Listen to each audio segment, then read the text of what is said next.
Safe cross walk మీద నడుస్తున్న ఒక 23-year-old ఇండియన్ స్టూడెంట్ని ఒక పోలీస్ ఎస్యూవి 119 km/h స్పీడ్లో వచ్చి హిట్ చేసింది. ఆమె చనిపోయింది. కానీ ట్రాజెడీ అక్కడే ఆగలేదు. ఆ యాక్సిడెంట్ తర్వాత పోలీస్ బాడీ క్యామ్లో వినిపించిన మాటలు ఈ కేస్ని ప్రపంచం మొత్తంలో షేక్ చేశాయి. ఈ వీడియోలో ఆ నైట్ జరిగిన నిజం చెప్తాను. జనవరి 24, 2023 ఆంధ్రప్రదేశ్, అదోని. ఒక ఎలిమెంటరీ స్కూల్లో టీచర్గా పనిచేస్తున్న విజయలక్ష్మి, ఆమె హస్బెండ్ ఒక రిటైర్డ్ కానిస్టేబుల్.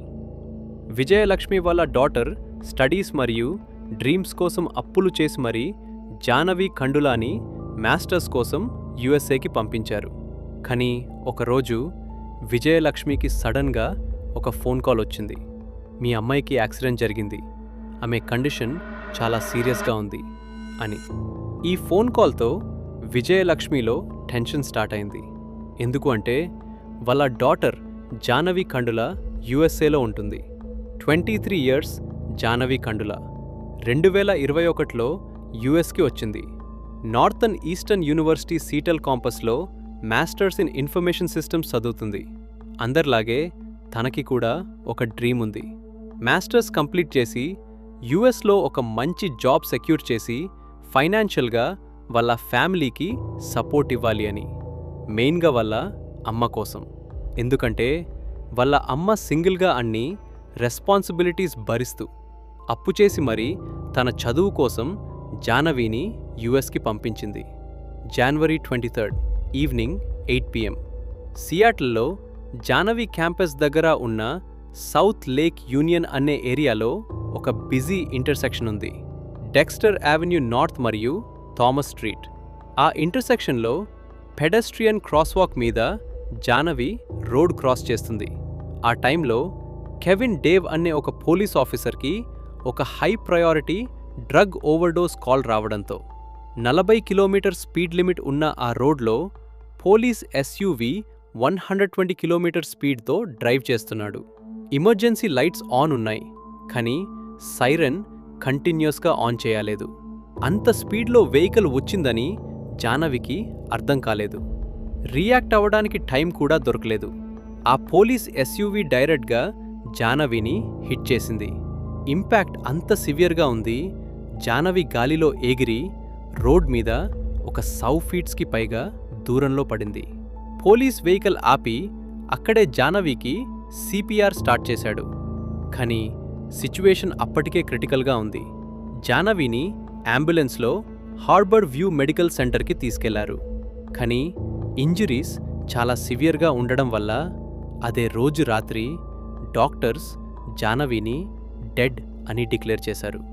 కొద్ది రోజుల్లో జానవి బాడీని అదోని, ఆంధ్రప్రదేశ్కి పంపించారు. ఆ సీన్ తర్వాత వాళ్ళ అమ్మ విజయలక్ష్మి కంప్లీట్లీ బ్రేక్ అయిపోయింది. ఇంటి నుండి బయటకి కూడా వెళ్ళలేదు. చాలా రోజులు తినడం కూడా మనిసింది. ఇలాంటి టైంలో 8 months తర్వాత ఒక షాకింగ్ ఫుటేజ్ బయటకి వచ్చింది.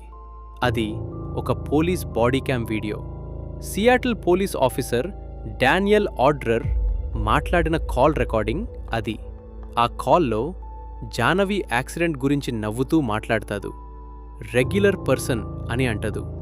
ఇంకా ఆ అమ్మాయి లైఫ్కి వాల్యూ చాలా తక్కువ అని చెప్తాదు. సెటిల్మెంట్కి $11,000 చాలు అని జోక్ చేస్తాడు. ఈ వీడియో బయటకు రావడంతో పబ్లిక్ అవుట్రేజ్ స్టార్ట్ అయింది. సోషల్ మీడియాలో యాంగర్, ప్రొటెస్ట్స్, పోలీస్ డిపార్ట్మెంట్ మీద ప్రెషర్ పెరిగిపోయింది. అప్పుడు Jahnavi parents legal fight start చేశారు. Indian consulate in San Francisco సపోర్ట్తో కేస్ని కోర్టుకి తీసుకెళ్లారు. ఈ స్కాండల్ తర్వాత డానియల్ ఆడ్రర్ని సీటల్ పోలీస్ డిపార్ట్మెంట్ జాబ్ నుండి ఫైర్ చేసింది. Finally city of Seattle Jahnavi ఫ్యామిలీతో సెటిల్మెంట్కి అగ్రీ అయింది. Amount $29 million, around 262 crores rupees. కానీ ఈ సెటిల్మెంట్ అనౌన్స్ అవ్వడం ముందే ఒక ట్రాజడీ జరిగింది. జానవి ఫాదర్, ఒక రిటైర్డ్ పోలీస్ కానిస్టేబుల్, సెటిల్మెంట్కి 2 రోజుల ముందు హార్ట్అటాక్తో చనిపోయారు. మనీ వచ్చి కూడా వాళ్ళ కూతురు తిరిగి రాలేదు. ఈ కేసులో జస్టిస్ వచ్చింది అని చెప్పిన ఒక మదర్కి, ఒక ఫాదర్కి లైఫ్లో పెద్ద లాస్ని ఎవరూ రీప్లేస్ చేయలేరు. I don't think she was thrown 40 feet either. I think she went up on the hood, hit the windshield, then when he hit the brakes, flew off the car. But she is dead.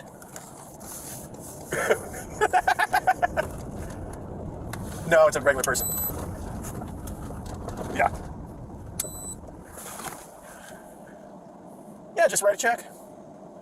Just, yeah, $11,000. She was 26 anyway. She had limited value.